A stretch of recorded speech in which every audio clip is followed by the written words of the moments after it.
हर हर महादेव दोस्तों, मेरे चैनल में आपका स्वागत है। भोलेनाथ की कृपा आप सब पर बनी रहे। दोस्तों पुराणों में बताया गया है कि सतयुग में जो पुण्य फल हजारों वर्षों में तपस्या करने के बाद प्राप्त होता था, कलयुग में वही पुण्य फल मौनी अमावस्या के दिन मौन रहने से, गंगा में स्नान करने से हमें प्राप्त हो जाता है। दोस्तों, मौनी अमावस्या का हमारे शास्त्रों में बहुत ही महत्व बताया गया है। वैसे तो हर महीने अमावस्या आती है, लेकिन सबसे अधिक महत्व माघ मास में आने वाली मौनी अमावस्या का होता है।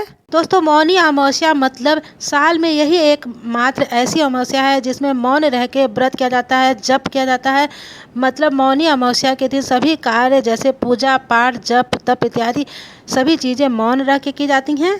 दोस्तों, इस वीडियो के माध्यम से हम जानेंगे कि मौनी अमावस्या के दिन मौन रह के जप तप करने के लाभ क्या होते हैं, मौनी अमावस्या की तिथि कब प्रारंभ हो रही है, कब समाप्त होगी, स्नान दान का शुभ मुहूर्त क्या है। दोस्तों, वीडियो पसंद आए तो लाइक कमेंट करना आप ना भूलें, क्योंकि आप एक लाइक करते हैं तो उससे हमें समझ में आता है कि आपको हमारी वीडियो पसंद आई। हेलो दोस्तों, मेरे चैनल में आपका स्वागत है। मेरा वीडियो पसंद आए तो लाइक कीजिए, सब्सक्राइब कीजिए। नमस्कार।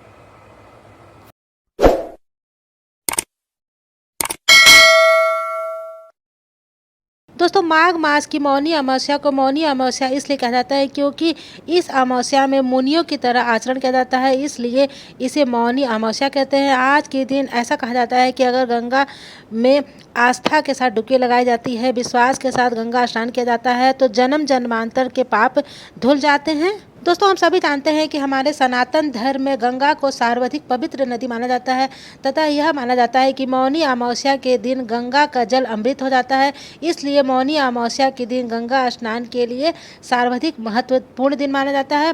प्रयागराज में मौनी अमावस्या सबसे महत्वपूर्ण गंगा स्नान का दिन है।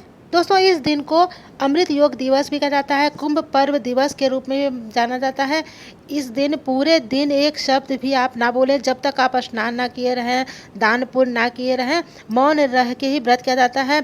नॉर्मली हम लोग व्रत करते हैं तो हम लोग जल अन्न का त्याग करते हैं, फलाहार करते हैं, निराहार रहते हैं, लेकिन इसमें मौनी अमावस्या के दिन आप मौन व्रत का पालन किया जाता है। दोस्तों, अगर आप मौन रहकर स्नान दान इत्यादि करते हैं, वो भी आपका एक प्रकार का व्रत ही माना जाता है। बहुत लोग अन्न जल को त्याग भी देते हैं। कई भक्त फलाहार करके व्रत करते हैं, मौन रहते हैं, बोलते नहीं हैं। मौनी अमावस्या के दिन मौन रहने का ही व्रत होता है। दोस्तों, हमारे शास्त्रों में नियम यही बताए गए हैं कि इस व्रत में पूरे दिन मौन रहना चाहिए, इसलिए इसे मौनी अमावस्या कहते हैं।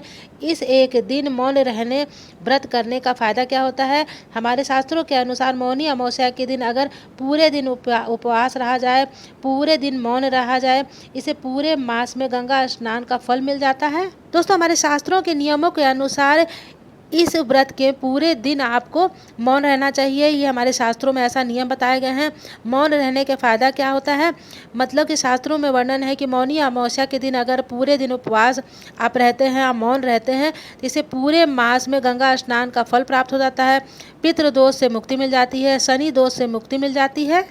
दोस्तों, आपकी कुंडली में किसी प्रकार का भी दोष होता है, समाप्त हो जाता है। इसके साथ ही अनंत गुना पूर्ण फल की प्राप्ति होती है। तो यह दिन बहुत ही महत्वपूर्ण माना जाता है। अगर आप मौन रह करके व्रत पूजा करते हैं, दान पुण्य करते हैं, स्नान करते हैं, तो आपको बहुत ही श्रेष्ठ फलों की प्राप्ति होती है। दोस्तों, मौनी अमावस्या का प्रारंभ हो रहा है 28 जनवरी शाम को 7:36 पर। मौनी अमावस्या तिथि समाप्त हो रही है 29 जनवरी को शाम को 6:05 पर। सूर्योदय कालीन तिथि में हमें 29 जनवरी को ही मौनी अमावस्या प्राप्त हो रही है। दोस्तों, इसलिए मौनी अमावस्या 2025 29 जनवरी दिन बुधवार को ही मनाया जाएगा। पितरों के निमित्त स्नान करना है, दान करना चाहते हैं, तर्पण करना चाहते हैं, सभी कार्य आप मौनी अमावस्या यानी कि 29 जनवरी को ही कर सकते हैं आप। दोस्तों, 2025 29 जनवरी में सूर्योदय काल का समय होगा सुबह 7:01 पर। सूर्यास्त का समय होगा शाम को 6:08 पर। और ब्रह्म मुहूर्त का स्नान का समय होगा सुबह 5:35 से सुबह 6:02 तक।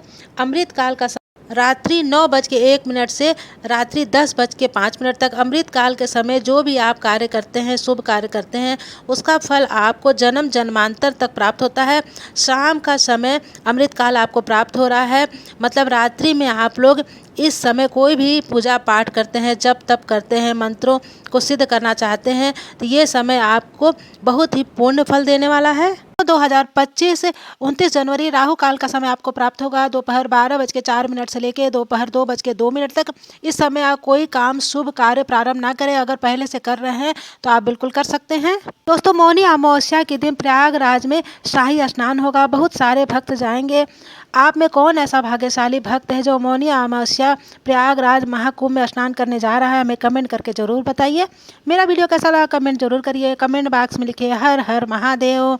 नमस्कार, अब मिलेंगे अगले वीडियो में।